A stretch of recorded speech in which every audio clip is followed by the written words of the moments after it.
Welcome to the JoyLab podcast, where we help you uncover and foster your most joyful self.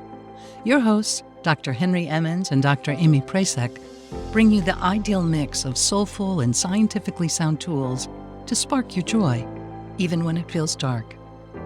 When you're ready to experiment with more joy, combine this podcast with the full JoyLab program over at joylab.coach. Hello, I'm Henry Emmons, and welcome back to JoyLab. And I'm Amy Prasek. So we are talking about fun this month, talking about our element of fun, our very serious element of joy. Really, there is a lot of good stuff we're getting into. Fun matters, play matters. I wanted to anchor our conversation today around a phrase that just completely caught my attention recently. It comes in this bit of writing from author Marilynne Robinson in her book of essays called The Givenness of Things. She writes, "The spirit of the times is one of joyless urgency, preparing ourselves and our children to be means to inscrutable ends that are utterly not our own." Wow. Ooh, joyless urgency. That's the first phrase that hits me. I think it just nails the energy. I feel so much with all this hustling we do, kind of hustle culture. And also her note that this joyless urgency feeds inscrutable ends that are utterly not our own. Oh. So we move around doing and doing and doing and doing, trying to accomplish so much for some future goal of what? And so she's saying that we don't even know, really, but guaranteed it's not for us. Maybe it's to make a quick buck for someone else or gain some sense of social power. So we urgently put on masks, like we talked about a few episodes ago during our element of curiosity. I'll link to that episode. So all this hustling, and sometimes we take a breath and we think, if we can pause for just a tiny bit of time, our wisdom rises up. And this question, what am I doing this for? Is this worth it? Is all this stress worth it? Who has had that rise up? I am raising my hand. Who hasn't? Yeah, better. Yeah, who hasn't? Okay, nobody has raised their hand. So that rises up. But usually, this is my experience, before I can answer that question, I urgently move to the next thing, which is very common. Sometimes that urgency is easier than the discomfort of realizing our efforts might be kind of meaningless at best. Yeah, don't want to feel that. No. Mm-mm. Well, that really is an evocative term, isn't it? Joyless urgency. And Yes. One of the things that jumped out at me in that quote was that she mentioned children, preparing our children. And, if the ends are inscrutable to the parents, how much harder would it be to understand for the child? Great point. Yeah. So I'm going to sound like an old person for a minute. Like last episode, we talked about our old wise rats. So there you go. give us your wisdom, Henry. Okay. So when I was a kid, I thought one of the worst possible things that could happen to me was to have nothing to do and to get bored. Yeah. I might have liked having a little sense of urgency at those times. But as I look back on it, boredom felt bad in contrast to all the fun that we had doing other things as a kid, because we were playing constantly. So if I wasn't playing, I was bored.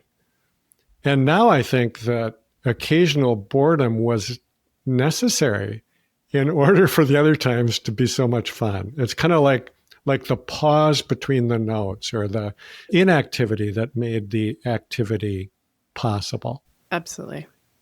So just last week, I came across this article that said that kids are no longer engaging in this long-lived childhood pastime of biking.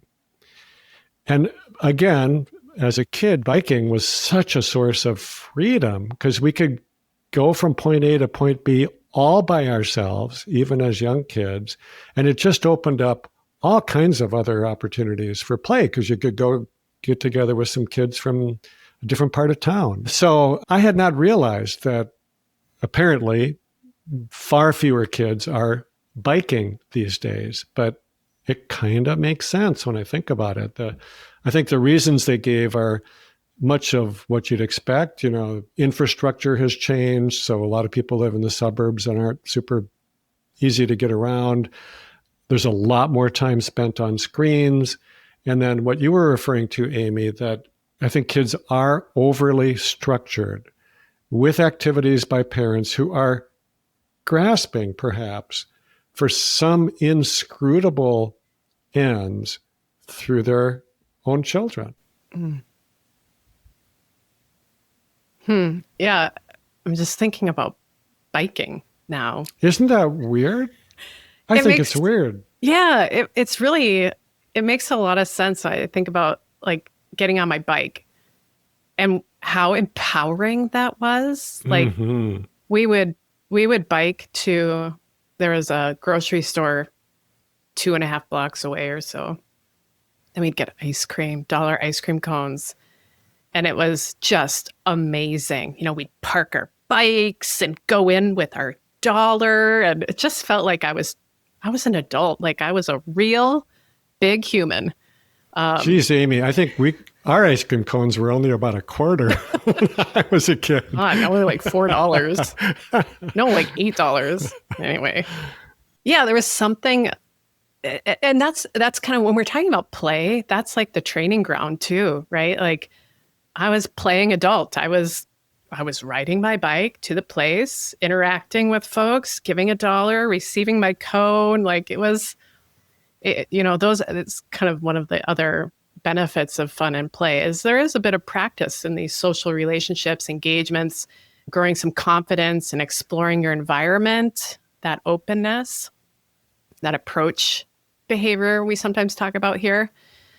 Also, you noted screen time as something that might be taking away from bike time and play. And I think that's really important to hit on here with joyless urgency for kids and adults. So let's be clear. On most social media platforms, the goal is a constant state of joyless urgency. Truly. It's the point is to activate and send us stimuli to keep us clicking and scrolling. And what's interesting about that is that it is priming this kind of action taking. We talked about this with Worry several episodes ago. I'll link to that episode. It gives us a false sense of productivity. I think it's the same thing. So we're searching, we're scrolling, we're finding something that meets our question or interest or uncertainty or insecurity or fear. We click, we get a quick answer perhaps. All of that can feel successful. We can momentarily ease uncertainty or anxiety or confirm something we're fearful of or want a solution for. So we feel supported, we feel a sense of control, but so often it's not successful. There's a growing amount of research here on what essentially boils down to something called problematic engagement, which is a synonym for joyless urgency. And this is used a lot in social media addiction and addiction in general, gambling as well. It's where we engage and it might momentarily satisfy a feeling of anxiousness or dis-ease in us, but it's not helping us. That's this kind of problematic engagement or the hook of problematic engagement. And researchers have found that social anxiety is often a driver here for problematic use of social media. And who doesn't have social anxiety? I mean, we all have it in a bit in some contexts. And I don't think that's a bad thing as long as we can navigate it. But those algorithms are built on that social anxiety as a driver. So they work in a really sophisticated way, actually, to identify that social anxiety, to amplify it, and then to ease it for a moment, then amplify it, then ease it, then amplify it, then ease it. You feeling the joyless urgency? You get the picture? And it creates that cycle that keeps us engaged with the content or the action takings, the scrolling, the clicking, the scrolling, the clicking, but disengaged from the real impact. The fact that it is not helping us. It is often harming us when we're, kind of going overboard with it. It's able to do that because we are distracted by the sense of momentary ease or resolution every now and again. And I think probably one of the most interesting findings from research around problematic engagement is that folks who believe they have complete control over their use and who believe that they could stop at any time actually show the most signs of problematic engagement. So they're getting the brunt of the negative effects. So you can see what kind of problems this creates. Dr. Samira Farivar, an author of a study I'll pop in the show notes, said that people who are getting constant excitement from social media tend to ignore the potential harm. Understanding this perception of threat is important. You can't action a problem you don't even know exists. So that's what we're up against. We have these platforms that we're on for hours a day and that are taking us away from actual fun, oftentimes, purposefully creating joyful urgency in us, and we don't even know it's happening. And that is a problem. I'm not saying that that's the case for everyone who uses social media or YouTube or whatever, but that's actually the business model. It's the point. So we're not weak for falling into this. It is the strategy. It is the purpose of it. Wow. I love that phrase, you can't action a problem you don't even know exists. It kind of reminds me of that earlier idea from the first quote you said, Amy, about this being inscrutable. You can't see it. It's kind of hidden. And if we don't see it, if we don't even know we're doing it, of course, how can we change? On the kind of back to the relationship with fun, to me, it seems like adding more fun to our lives theoretically is really quite simple. Because honestly, I think if we just create space for it, if we slow down just enough to let our awareness catch up to us, the chances are we're going to fill that space with something we enjoy. It's just second nature. And for kids especially, it's second nature. I think if you give kids some time without distractions, give them something to play with besides a screen and someone to play with, fun is just going to happen. There may be other things that happen too, but fun is going to happen. It's in there. Almost no matter what. Good trouble and fun exist together.